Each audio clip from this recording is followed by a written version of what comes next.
scalpel in my dominant hand, I hold the lid of the petri dish in the other. I lift it up and back and use it to hold the open petri dish in place. I like to keep 3 points of contact between my fingers and the lid, and 3 points of contact between the lid, the petri dish, and the table. This keeps the plate stable as I cut and also allows me to turn and slide it a bit while I work. I brace the heel of my scalpel hand on the table for maximum stability, and I always start by cutting with the grain of the mycelium before making my cross cuts. I cut all the way down through the agar, gently dragging the scalpel tip to the bottom of the petri dish. Most of the time, the scalpel is sharp enough I can drag it through the mycelium to make a clean cut. If it's older, particularly tough or very delicate mycelium, it can be helpful to use a slicing or sawing motion, especially when cutting across the grain. Once you cut all 4 sides of the wedge, slip the scalpel under a corner and pry the wedge up with the agar. Skew the agar wedge by stabbing it to the side with the scalpel tip, then lift it free from the plate. Close the first plate, then lift the lid on the new one and place the wedge in the center. It should stick to the agar and let you easily slide the scalpel out. But if it's stuck on the blade, you can use the inside edge of the petri dish to drag it off enough to be able to reposition it as desired.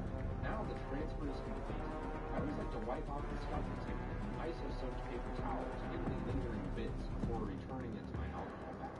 Finally, it's time to put those parafilm skills to the test. As I parafilm each of the plates, I take care not to squeeze too tightly or I might switch the agar wedge and get it stuck to the lid.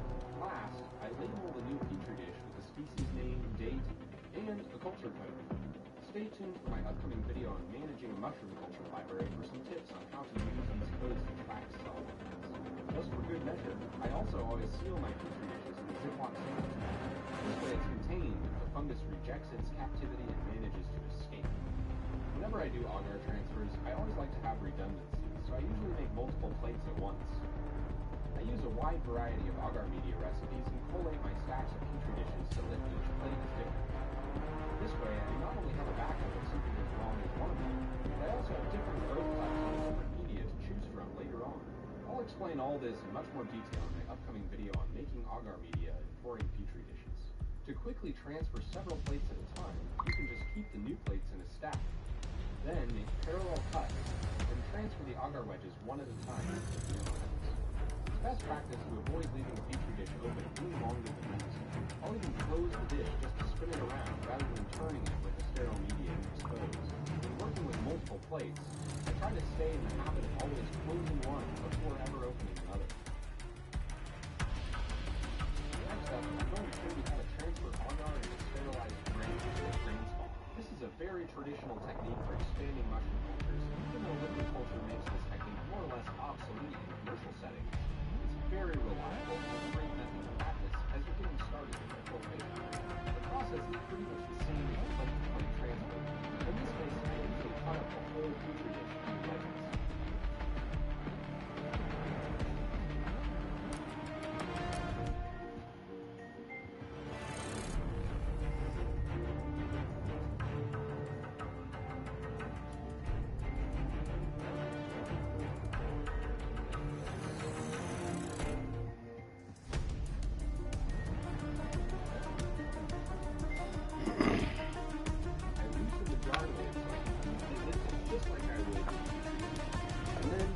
into wedges. One at a time.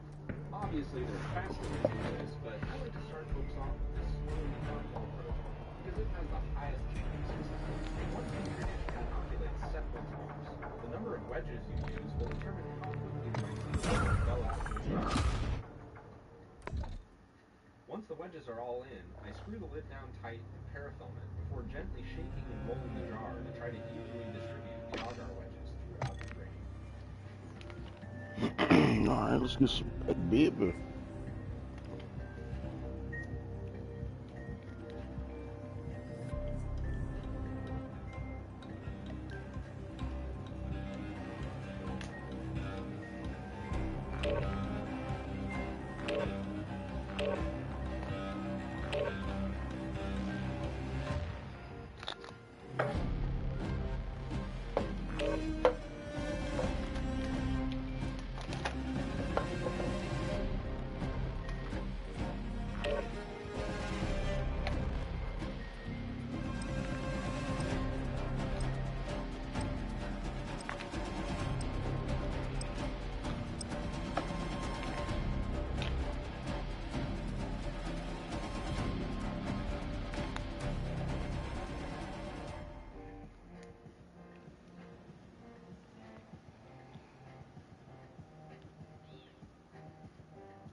it to the war zone. Get geared up and stand by.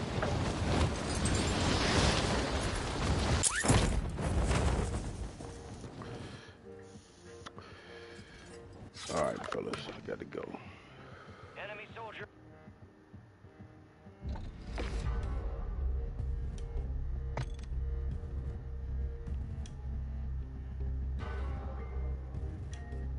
You can use this exact same process to make liquid culture. Go check out my video how to make liquid culture the easy way for a detailed tutorial on preparing and sterilizing your liquid media. Once you have your sterilized jar, you can just cut a few small wedges of agar and toss them in just like the way you would drain. So you can use a single petri dish with several grain jars and a bit of liquid culture at the same time. Just keep in mind that grain and liquid have different sterilization times, so they'll need to be prepared separately. Once you feel confident with the sterile technique, you can improve your production exponentially by using my liquid culture blender method, which I described in great detail in my first YouTube video, How to Make Liquid Culture. This is by far the most efficient way to expand fungal biomass for commercial scale mushroom cultivation.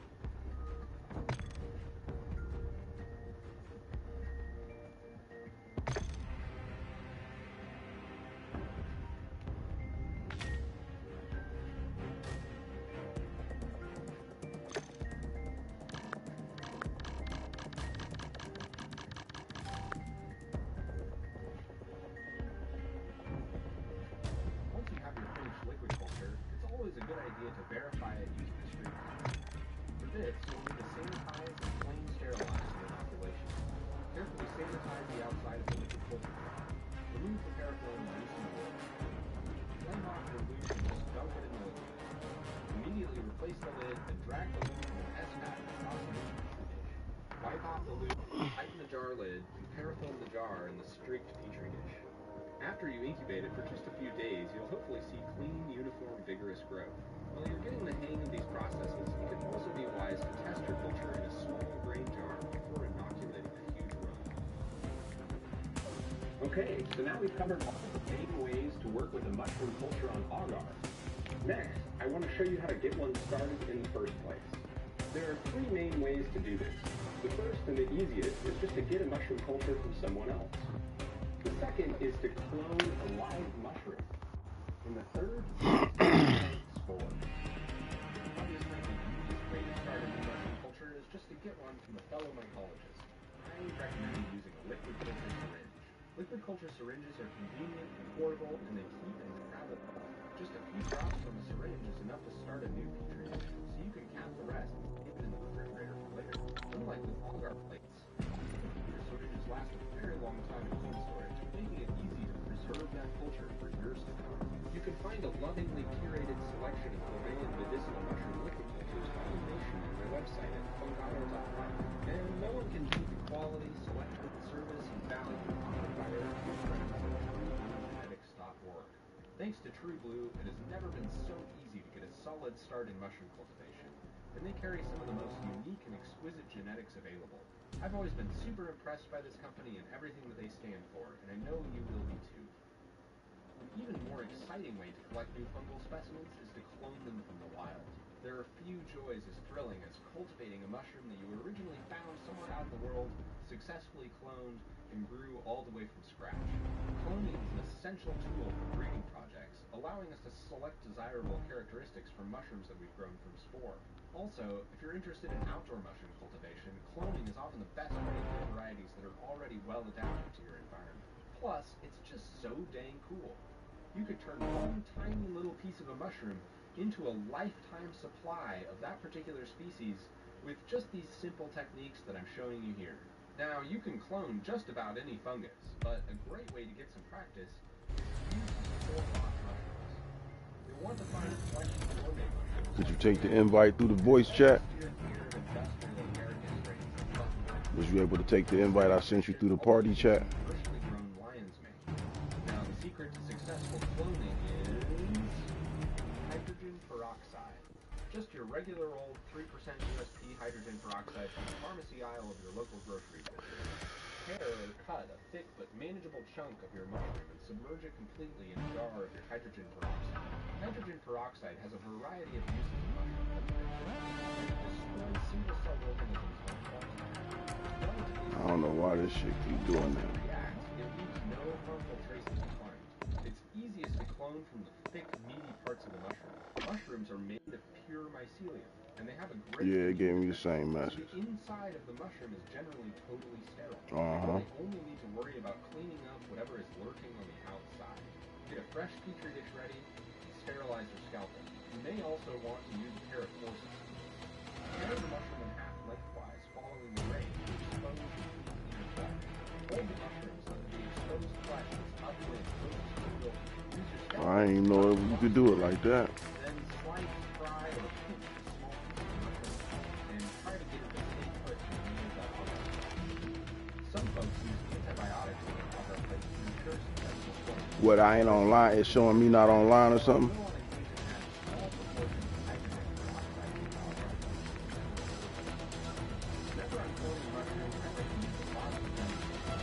Several new plates pulling from as many different parts of the mushroom as possible. And at least 15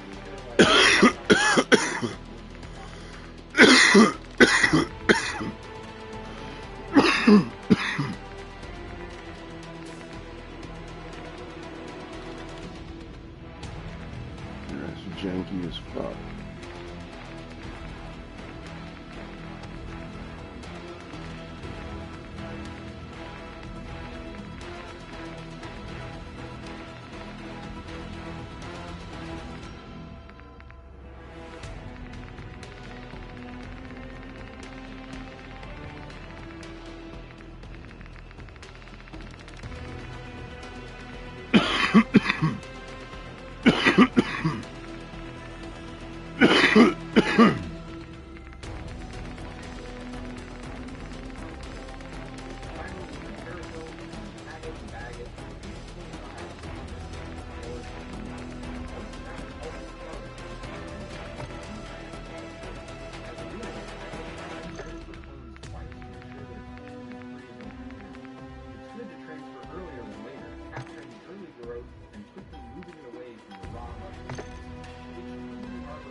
Here's another helpful trick.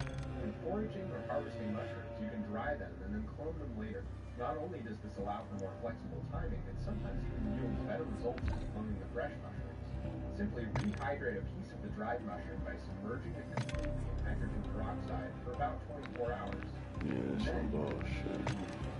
Alright, so now we've covered all but one very important basic sterile culture technique, and that is working with spores. Spores are a lot like seeds. They have a huge amount of genetic variability. Now, if you take an apple off the shelf, Fuck we supposed to play it? there's a 1 in 10,000 that the tree that grows from it is going to produce the kind of fruit you want. The odds are a little bit higher with mushrooms, but in general, if you want to be creating your own designer baby, work with specific phenotypes or morphology, you want to isolate particular characteristics of your exoskeleton, the only way you're going to be able to effectively do that is by using a spore. When you're first starting out, spores are a little bit less consistent, they're a lot more likely to contaminate, and in general, they work more slowly, and it can be really frustrating for beginners. But once you've mastered those basics and you're ready to move on to more advanced techniques, the work is actually very straightforward and it's incredibly simple. A few different techniques here for getting spores to germinate, but overall, the most important thing in my opinion is... Yeah, got my squad filled. I mean, I ain't even... That don't affect you being able to jump in the lobby. Yeah. That's some taky ass shit. What did we do last time?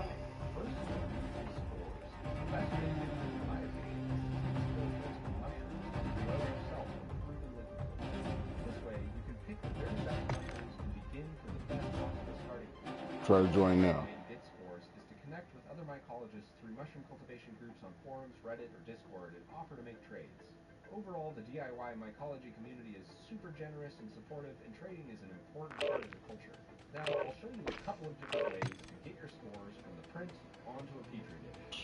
An inoculation loop is super helpful for this, but a scalpel works too. The simplest method is to flame sterilize your leaf and cool it in the agar. A little melted agar sticks to the end, and you can use this to pick up the spores from the print. Then just smear these around your petri dish.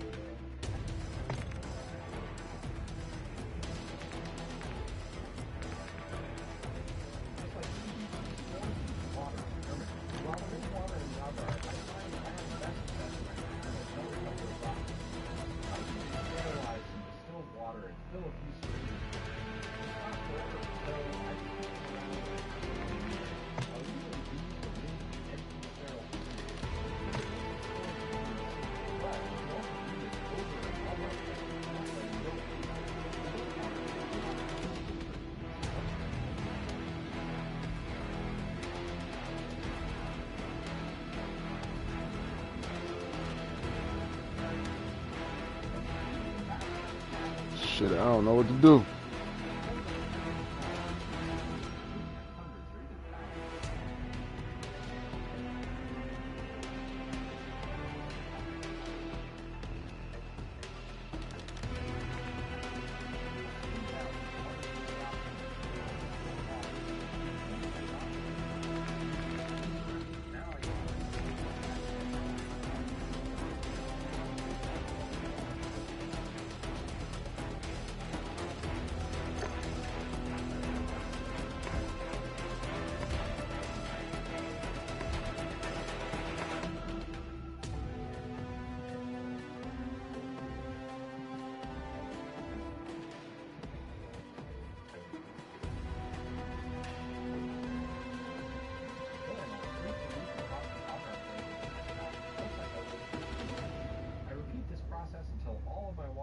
Have been collected and spread around.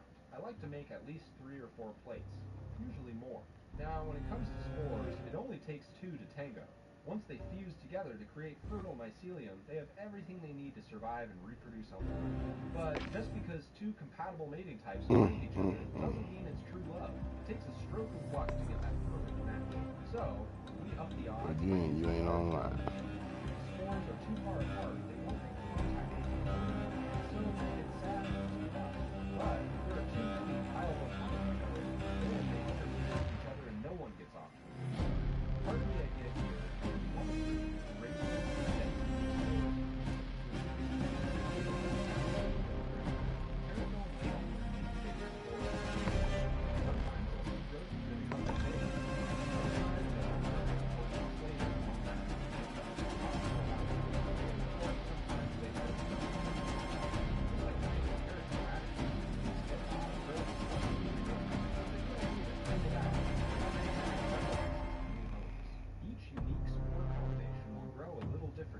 once they have a chance to really get moving, it's usually pretty obvious which ones are ready to go the distance. They begin to spread out across the plate, looking for room to expand. This is called sectoring, which indicates that multiple individuals are present. Our goal is to use a sterile culture technique to isolate a single genetic individual. This will give us those ideal,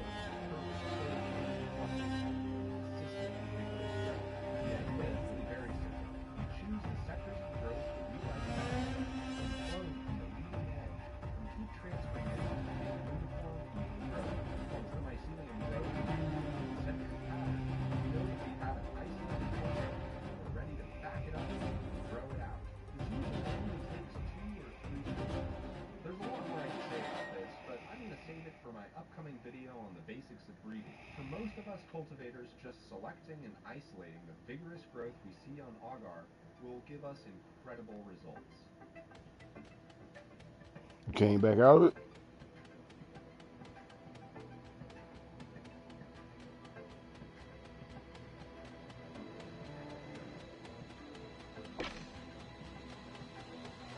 We listen to the mycelium will guide us. Wiser than we know.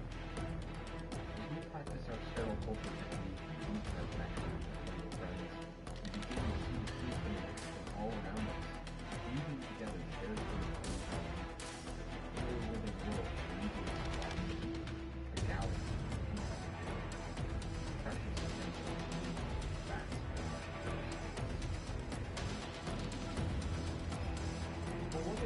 still here. That was a lot of information. I wanted to translate everything I could into one video so that you have all of the techniques and skills that you need to do anything you want. Don't get yourself to overwhelm. There's obviously a lot to learn. There's plenty of time to do it. In the meantime, let's go through and learn how to use the video. I've got a video on exactly that and lots more on how to make it work, how to prepare your own brain cells, all the other exciting aspects of the safety process. I'm really appreciate you taking the time to watch, and I hope this video has been helpful for you. Take questions, come back and use it directly. I hope it's obvious that I am good at education.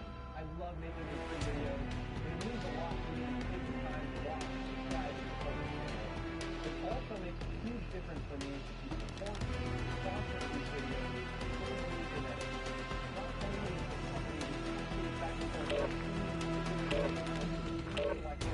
real company, I absolutely understand the money that is one of the main reasons that I really like and helpful about them is because it makes a big difference. When you start out with a young collection and really solid genetics, it helps you skip a lot of the struggles that many of us muddle our way through before we figure out that we just didn't have the right way to start with in the beginning. So go check out their great selection at killstreaks.org. Please don't forget to use the coupon code SODIA to get yourself 20% off and to help us continue to create these free educational videos. We've got a lot more in the works, so don't forget to hit channel notifications, subscribe, sign up for our email list. You know the drill. We're really excited to be able to share this journey with you, and I can't wait to see you in the next video. Use this time for some target practice. Real things coming soon.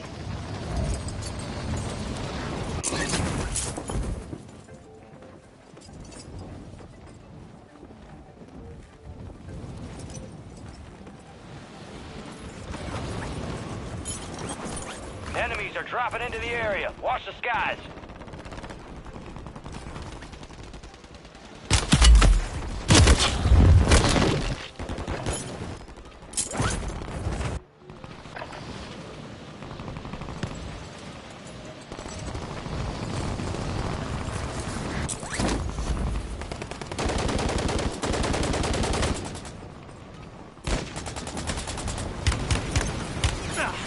Enemies dropping into the AO.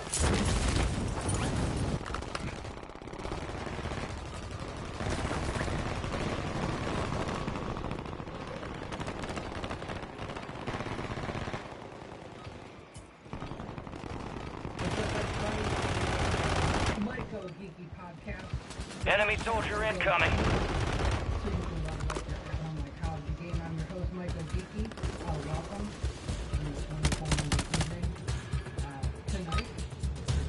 Playtime's over. Stand by for deployment to the war zone. I have a character like none other. This guy is so amazing.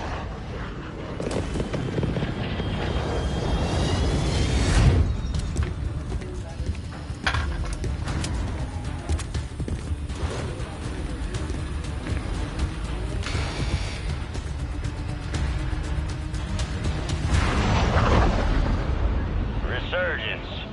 Stay alive to keep your squad in the fight. Here's a bounty contact. Mark a drop point for your squad and lead them in.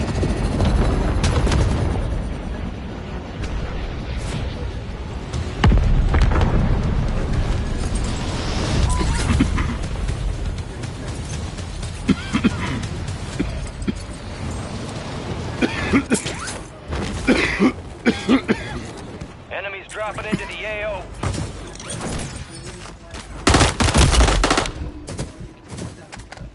Hostiles on the move.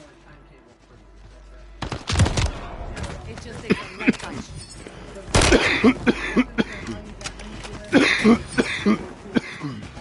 Experiences. What it was like growing 7 years ago versus what it's like growing today. Kind of give us some perspective. Get ready. You're redeploying.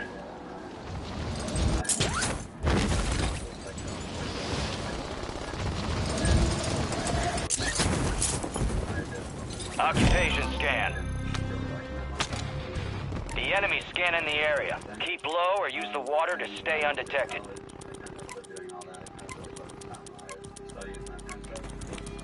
Enemy recon is scanning the area. Stay low.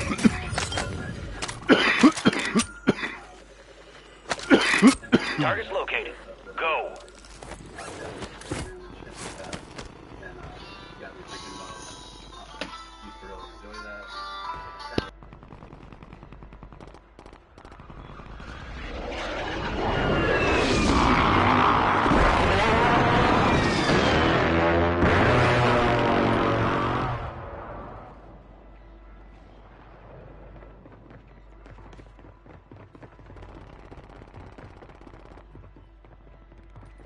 But needless to say,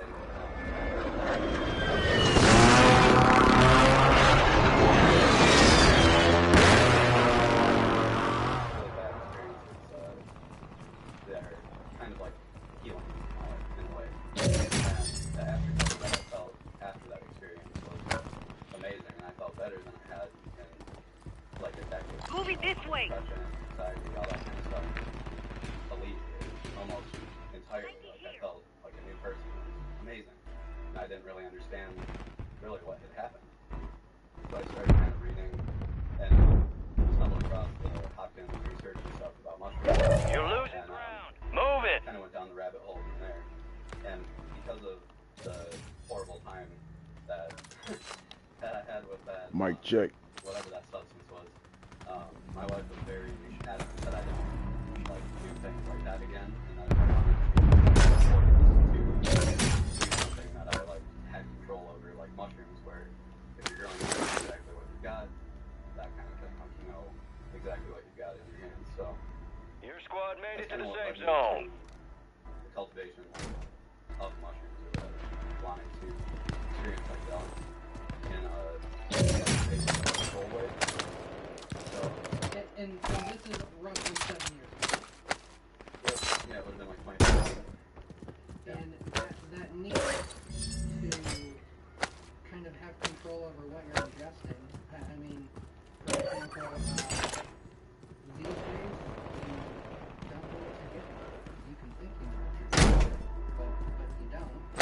Yeah, I don't know if I had it like an analog or something possibly, or on the 2C type possibly.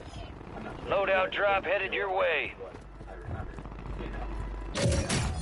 But yeah, can definitely be a touchy thing with powders and whatnot. So, yeah, I don't mess around with that. Anyway, You have total control as a home grower. You control that. yeah, 100%. Yeah. So, yeah, you're kind of asking like what it was like to grow back then, and so like PF Tech was a big thing at that time, and shroomery.org was kind of like the place where I learned to do this. I attempted to grow mushrooms probably, about a decade prior to that, like a closet grow. I don't really even count that, you know what I mean? My friend told me, oh, you should count that your experience, and you just count it all. I'm like, not really count it all. Supply boxes marked. Secure those locations. So, got serious about it. But yeah, so it's like pftech.org. Learned a lot of stuff from, like, you know, all those folks, Rabbit, Bob. Enemies are dropping into the area. Watch the skies. Big, Damien 50/50s. I don't understand that. Basically, to this day, I That's Enemy got buy something to do with station the incoming. updates that be going on this bitch. or to like change with the times a little bit or whatever. For the most part, I'm basically doing similar things.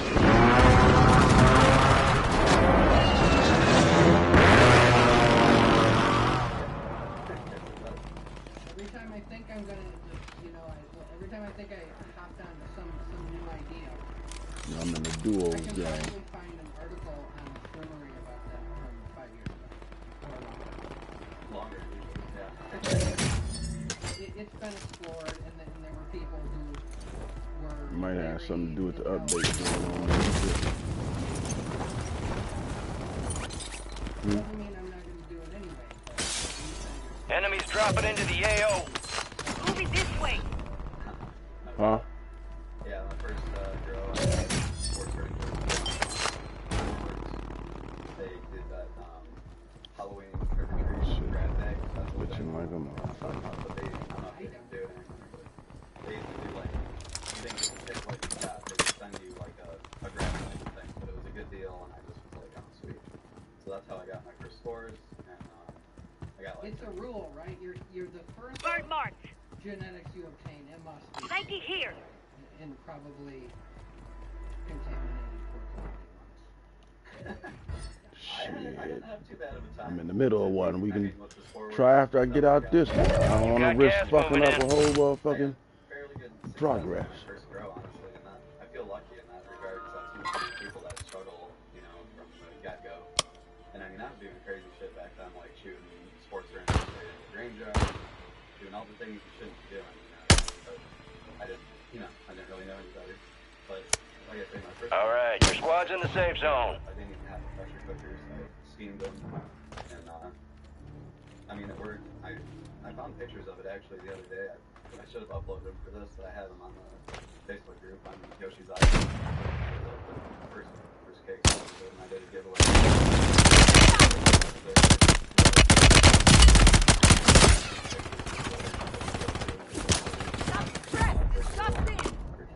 And that just makes me think like Only 25 that left. everybody. Keep up the good work. Jig Fizz, all the big fat guys at one point in time. Oh yeah. Making mistakes and trying to figure it out, just like everybody else. Everybody starts at the Yeah, beginning. it's cool to think about.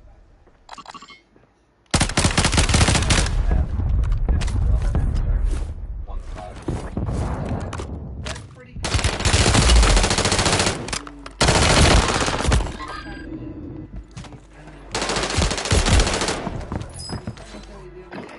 Like, before like your dad basically pull you into the barn. Contract failed. You lost the objective. Cool uncle, older brother or something, you know, something like that. Yeah, basically. Or yeah, there was a few other sites like. We are returning you to the front.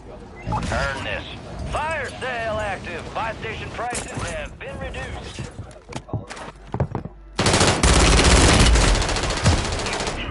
25 remain. Was it, or? It's a valiant effort. Keep your head up. Return to base for debrief. There's a few other random ones, like I said. Some of them that wasn't on .org, but you know, either way, basically everything was there that you needed to know. And it's interesting. I'll pop this up here. Phil Aaron just said, trying to navigate the shroomery was so hard to use though, which is interesting because I agree. It is pretty hard to find. I do better having someone send me the link of a link to the thing I should be reading because I can't find it on my own. Well, we live in a new world. Back then, We're spoiled. we were all. I was like big into using forums and things like that. I was heavy into like the aquarium hobby and reptile keeping and stuff like that. So I was always on forums, sharing pictures, doing this sort of stuff. Kind of like the same deal, like in different hobbies back in the day. So shroomery was sort of the same, but So you were kind of the format totally made sense. Yeah, definitely. So no problem there for me, but I'm a dinosaur. Now, you just brought up reptiles. Yeah. So mushrooms are not the first thing you've read. Oh no. And, we've been talking about breeding a lot lately, and last week, I think it was, the topic of snake venom came up. So I gotta ask, did you ever? Did I ever use snake venom to try and do a Did you ever problem? use your own snake venom to... I never kept snakes. That was, no. We kept a lot of different snakes, they're constrictors. I didn't, I never wanted to keep venomous snakes. I didn't really want to keep something that could potentially, like, really harm me or kill me.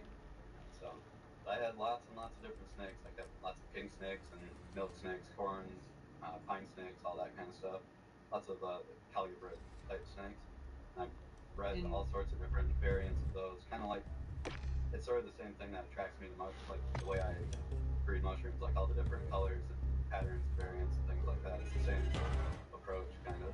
It's the same hobby, only you can ingest and have better therapeutic outcomes with what you're growing now than. I mean, you can eat a snake. You could. I never have, but I've heard they're not bad, but I don't know. It's not. Rattlesnake once, you know, all that stuff that kind of just tastes like chicken. Yeah. Chicken, rattlesnake. Yeah, whatever. I had It's frog meat. legs before. Yeah, it's just like, it's chicken, but it has a consistency of like seafood. So Yeah. I'm really big on texture. Like, texture things really mess me up, so it kind of throws me for a loop. But you deep fry anything, it can taste alright. So then I gotta ask, given that your namesake is linked to Japanese culture, which I know you're fond of, and you just brought up texture, how do you feel about sushi? I love it. Oh, good. Okay, then we can remain friends. Huh? Yeah, I absolutely love it. I was gonna pretend like One of the projects we're going to talk about later is called Maki, which is sushi. Right, okay. That's true. I didn't put that. Yeah.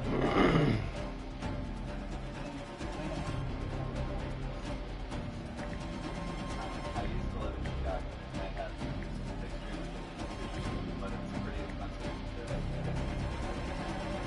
And I was a college student at that time, so I did not have like a amount of money. But I was Can't get invites, can't get them, can't send them. I'm with you. I love sushi. Some bullshit. Lived in LA for 16 years, so sushi and Mexican food. Pretty much. And eating burgers. About 12 years after moving back to the States. Okay, in other parts of the country, I'll make casseroles. Oh yeah. Yeah, around pretty lame as far as the flavors go. Well, you have to kind of search for it.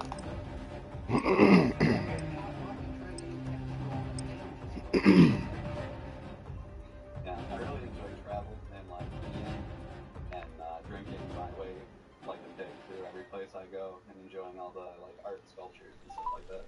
Basically what I do. Check your gear and weapons. We'll be deploying shortly.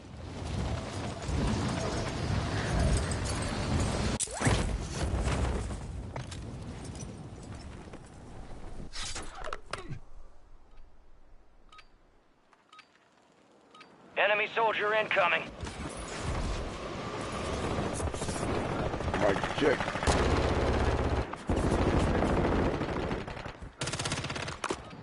Always. I'm doing it. Alright, we gotta do it with sign language. I think always. Enemies are dropping into the area. Watch the skies. Don't forget, before 85, they don't remember. That baby way.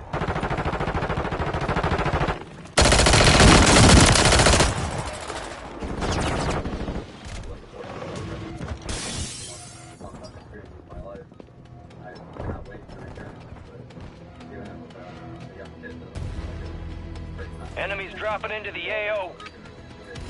Prep time's over. Now you deploy to the war zone. It's like having a really cool hobby that you can never stop doing. Y'all make this look fun. Word came down. We are green to go. So gear up and grab your chutes. We're going to the war zone. Enemy activity will be high. Expect contact early and often.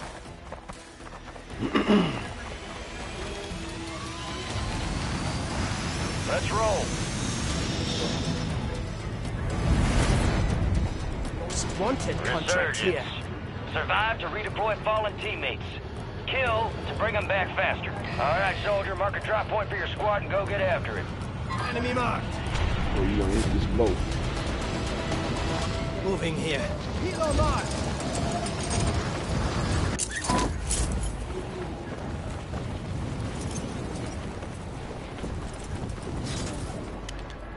Enemy soldier incoming.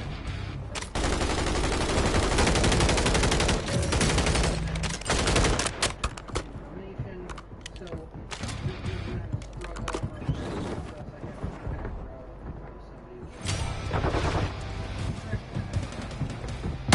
struggle.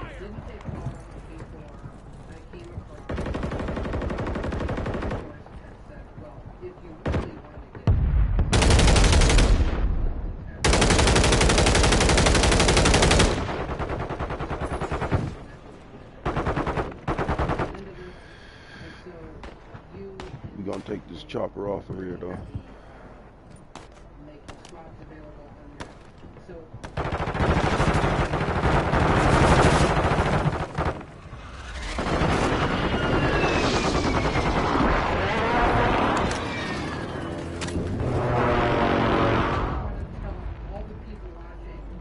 Enemy movement.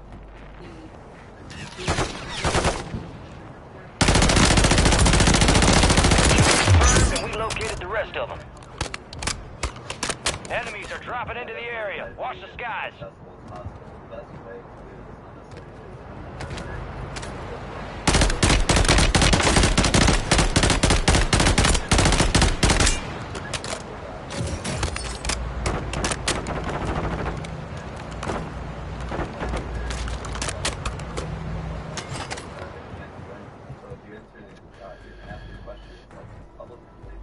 Everyone else can like learn along at the same time. Other people will be able to weigh in as well with their experience and stuff. But sometimes people ask me questions that honestly I'm like, I'm not the best person to answer the question. I know what I know.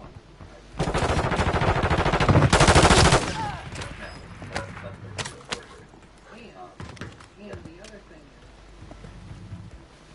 the more public your question can be, so for example, Gas is inbound. Fill your plates up! We have an ammo box here! but at the end of the conversation, I thought to myself, I wish I had recorded that conversation. That conversation answered so many questions for me, and it's just too bad.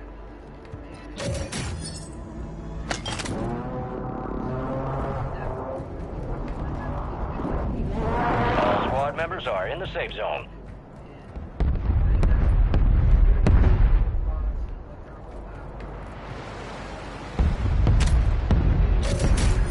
Can you take this chopper?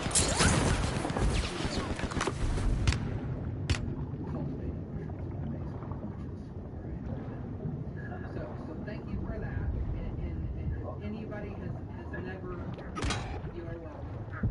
If anybody has not been on the Yoshi Discord, go check out the Down to you, soldier. Stay sharp. My bad, bro. Hostile Mosquito is online. Friendly loadout drops on the way. Your squad mates redeployed. Well done.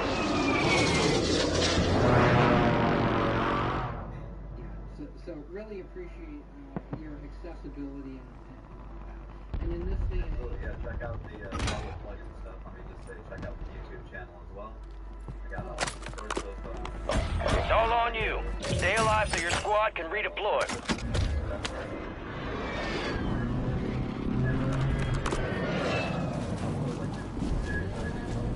Your squad mate's back on station. Good work. Mostly on top of just me working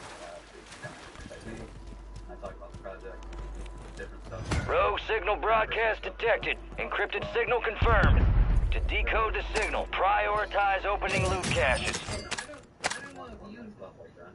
I'm assuming you know this. I'm sure somebody said this to you before. Hostiles deploy the Mosquito. That you are the podcast that gets turned on.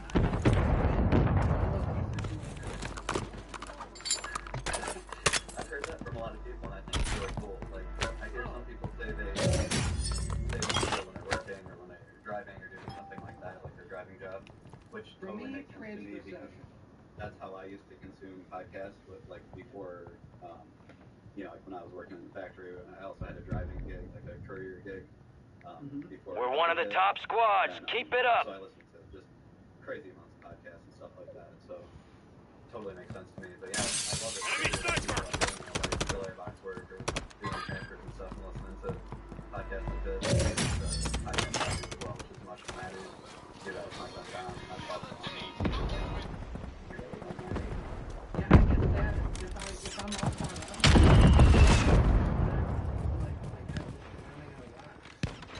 one other thing to just quick plug is that I did these kind of like in the lab, but I haven't even like recorded any of them or whatever. But I did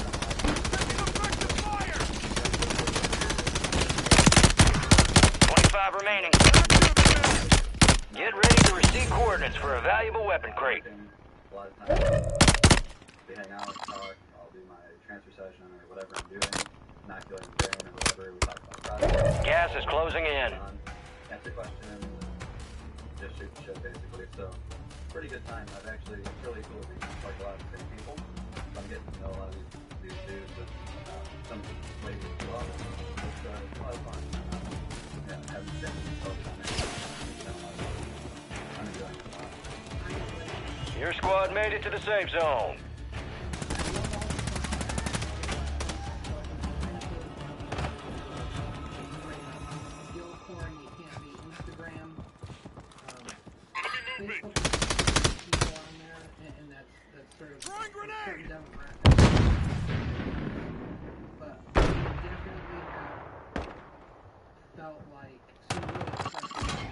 The weapon crate is in enemy hands. They claimed it. Your squad is down.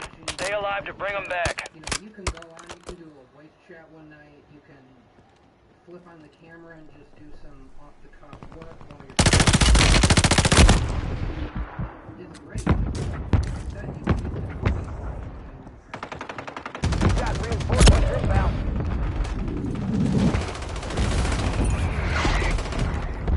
We've got 10 squads active in the field. Got the dip.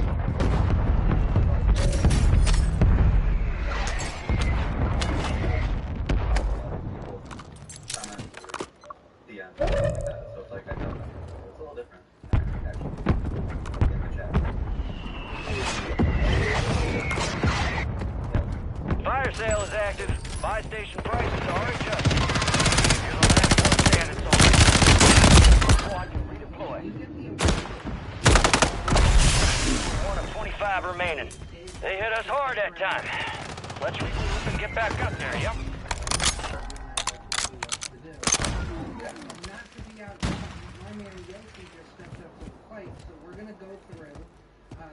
Some stuff here. I've seen a few of these. I have not seen some of these, so I'm in the moment. I'm excited to go through this. So what do you want to start with? Well, let's just start with that last thing I sent you, the ghost nutcracker. I know it's like one of the last ones, so that's not a problem. This one is and you're able to control the slide. Yeah. Yeah, so this one was something that I started working on like a year ago, and it's like a lot of times there's a lot of projects going on, and like things happen, so subjects in life really to drop the jaw down.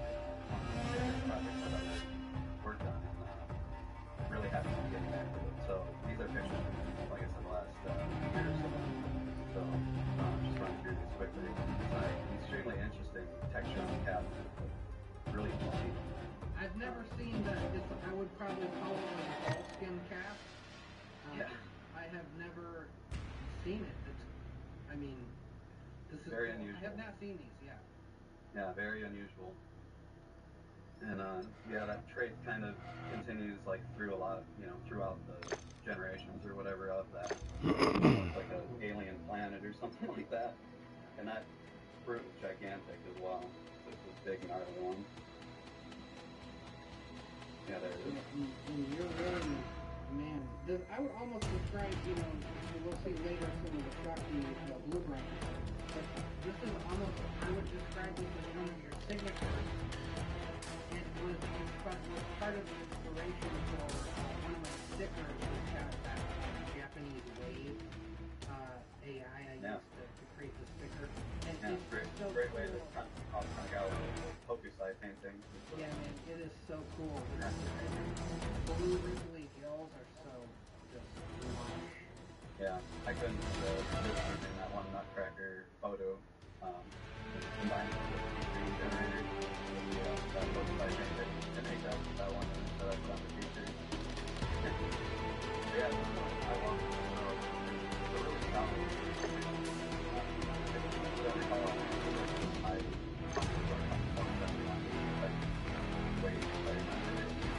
and then there's a lot of apps.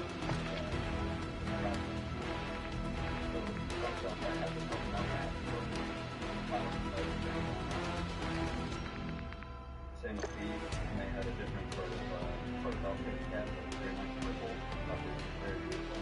I believe this was the fruit that I did in like the how to clone a mushroom video. A lot of people ask me what that was. I believe it was the mushroom.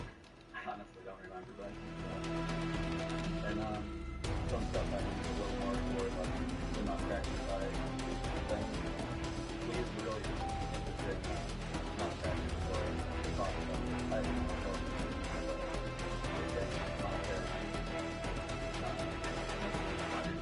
more towards the goat and thing. And then this is like pretty much the crowning achievement of this project, popped up and chasing it ever since. So this is something that we basically call like clockwork. And it's been chased by Dave and myself, a few other people, through the Tap Genetics, through a bunch of different things, like kind of through Yeti, Rose. This is coming